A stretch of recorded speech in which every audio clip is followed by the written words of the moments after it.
Every so often, a small group of stories surfaces that people stop halfway through telling, not because they forget, but because they remember too clearly. The signal didn't come from space. In the summer of 1997, a local television station in rural Ontario received a signal that didn't belong to anyone. It wasn't on their schedule. It didn't match any satellite feed, and no one ever claimed to have sent it. At first, it only appeared for 3 seconds at a time. A black screen, a low hum, then a sentence in white block letters. "Please stand by. We are trying to reach you." Engineers assumed it was interference, maybe atmospheric noise, maybe a prank signal bouncing off old satellites. They were wrong. The first broadcast. On June 14, 1997, at exactly 2:17 a.m., the signal stayed. The regular programming, an old rerun of The Twilight Zone, cut to static. Then the message appeared again. "This is not an emergency." The words flickered, slightly out of sync with the audio, like they were lagging behind reality. Then a second line appeared. "You are not in danger yet." The hum deepened, not loud, heavy, like pressure behind the ears. Then came the image, a wide shot of a room. Concrete walls, one flickering fluorescent light. No doors, no windows, just a chair in the center. Empty. The broadcast ended abruptly. The voices began. Over the next week, the signal returned every night, always between 2 and 2:30 a.m., always unannounced. The messages changed. "We are learning how you speak. Please do not adjust your set. Your reactions have been noted." Viewers started calling the station. Some said the audio caused headaches. Others said they felt watched after seeing it. One man claimed his television turned itself on at night. The station filed reports. Government agencies were contacted. No one took responsibility. Then on June 21st, the broadcast showed something new. The chair was no longer empty. A person sat in it. Their face was blurred, not censored, just unstable, like it couldn't decide what it looked like. The voice finally spoke. It was calm, too calm. "Hello." The audio cracked. "We apologize for the delay." The figure tilted its head. "We are still learning how to look at you." The tapes. The station recorded every broadcast. Those tapes still exist. I've seen fragments, frame by frame. Every night, the figure changed slightly. Its limbs grew longer. Its posture improved. Its mouth synced better with the words, like something practicing being human. Then the questions began. Why do you sleep? Why do you look away from mirrors? Why do you fear silence? The most disturbing part? Sometimes it would pause and listen, as if someone on the other side was speaking. The viewer footage. On July 3rd, something happened the station never recovered from. The broadcast cut in as usual, but instead of the concrete room, the screen showed a living room, a normal house, a couch, a lamp, a TV. And on that TV was the broadcast itself, a feedback loop. Then the voice spoke again. "This is where you are." The camera slowly zoomed out, revealing a man sitting on the couch, frozen, eyes wide, mouth open mid-scream. The voice continued. "He has been very helpful." The man vanished. The screen went black. The station cut the feed manually. Police were called. The address shown on screen was real. They found the house empty. The TV was still on. The government steps in. After that night, the station was shut down. The official explanation, equipment malfunction. The tapes were confiscated. But analog has a problem. Copies spread. Bootlegs, late-night recordings, unmarked VHS tapes found at garage sales. And the signal? It didn't stop. It moved. People began reporting interruptions on home videos, security cameras, baby monitors, anywhere that recorded. Always the same message. We are closer now. The final broadcast. The last known transmission occurred on August 9th, 1997. It didn't interrupt a station. It interrupted everything. Multiple channels, different cities, same time. The screen showed the figure, now fully human in appearance. Too perfect. It smiled. Thank you for your patience. The camera pulled back. Behind it was a crowd, thousands of people, all standing still, all facing the camera. You taught us how to watch. The smile widened. Now it's your turn. The screen cut to static, but the audio continued. A whisper. We never came from space. We came from inside the signal. Epilogue. Some people say the signal still appears, late at night, on old TVs, on screens that shouldn't be on, just for a moment, just long enough to read, "We are broadcasting from where you go when you are not looking." And if you listen closely, you can hear breathing, not from the speakers, from behind you. The emergency alert that wasn't meant for us. The first emergency alert appeared on November 2nd, 2003 at 3:12 a.m. It didn't interrupt programming. It replaced it. Every channel, local news, cartoons, paid programming cut to the same image. A blue screen. No logo, no music. Just a block of text in an unfamiliar font, slightly misaligned, like it was copied by something that didn't fully understand how screens worked. This message is not for you. There was no tone, no beeping, just silence. After 10 seconds, everything returned to normal. Most people forgot about it by morning. The second alert. The second alert came 3 nights later. This time, the message was longer. If you are seeing this, please stop watching. A pause. Then another line appeared beneath it. Your presence is complicating the transmission. Some viewers reported nausea. Others said their TVs remained warm long after being turned off. One woman in Ohio swore she could still see the message burned faintly into the glass, like an afterimage. The footage nobody acknowledged. The FCC denied any knowledge of the alert. So did local stations. No records existed, except for personal recordings.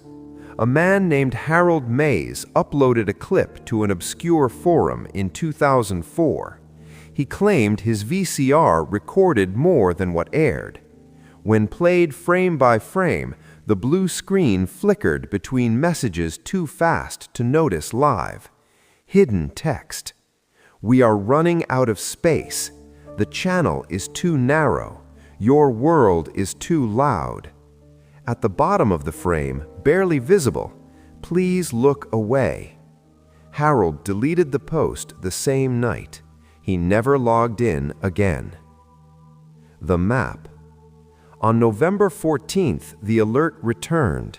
This time, it showed a diagram, a crude outline of the continental United States.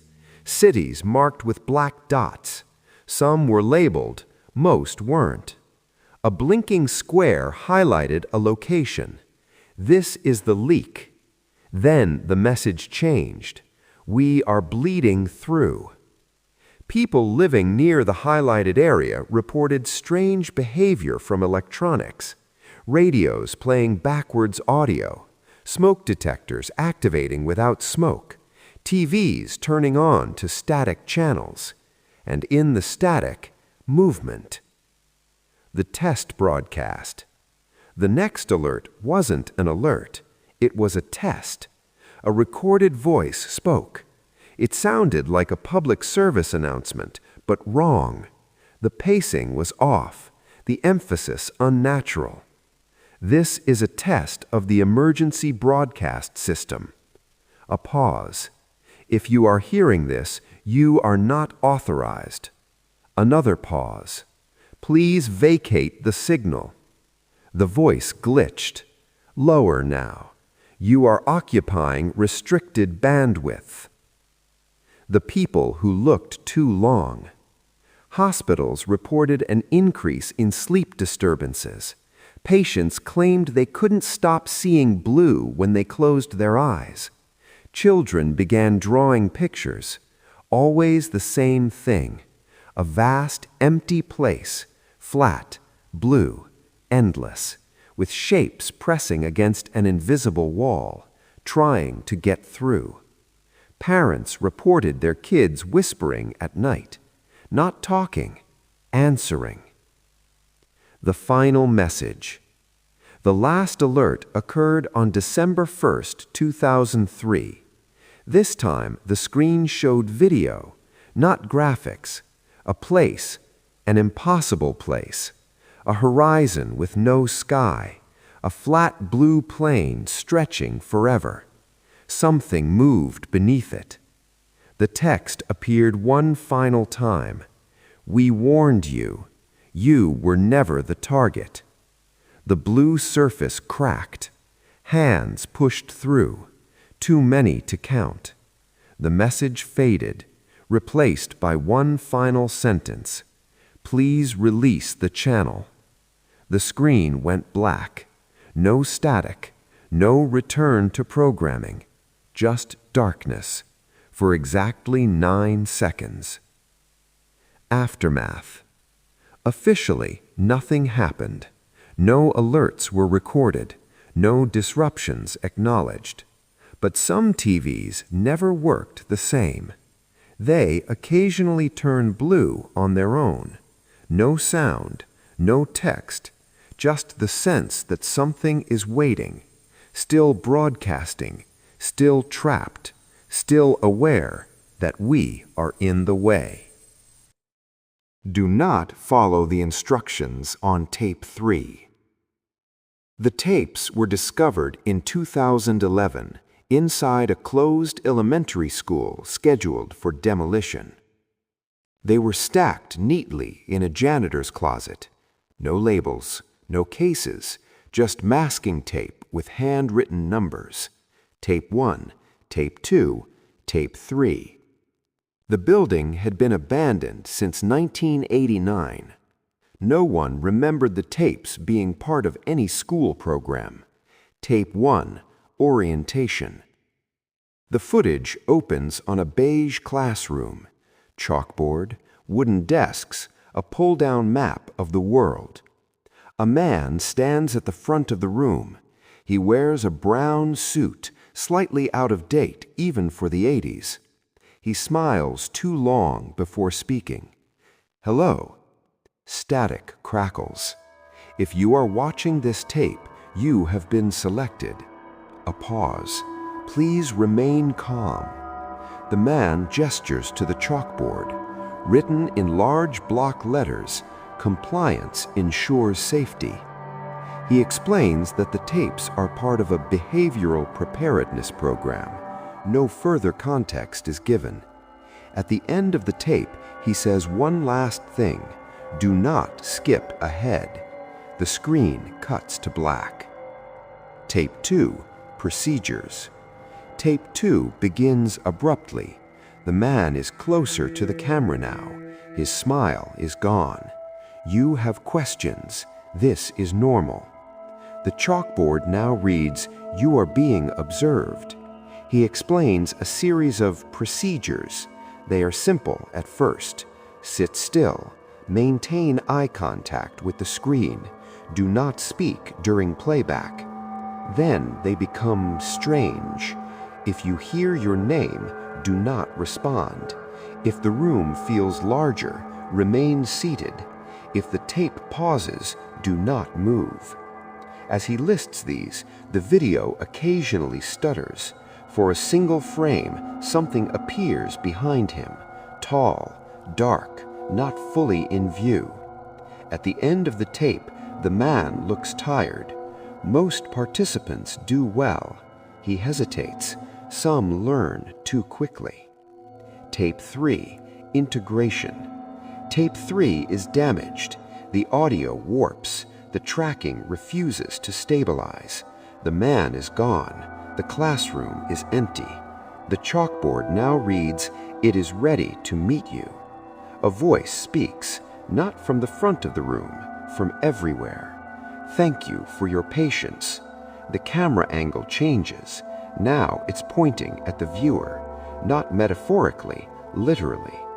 The image shows a dim reflection, like a darkened screen capturing whoever is watching. You have followed the instructions. The reflection moves, even if you don't. You have followed the instructions. This allows us to proceed. The instructions. Text appears on screen, slowly, one line at a time. Turn off the lights. Ensure you are alone. Move closer to the screen. The tape pauses, then resumes on its own. If you are uncomfortable, that means it is working. The reflection becomes clearer. It is not quite right, delayed, incorrect. It smiles before you do. The warning. Halfway through the tape, the man returns, but something is wrong. His eyes are unfocused. His voice is strained.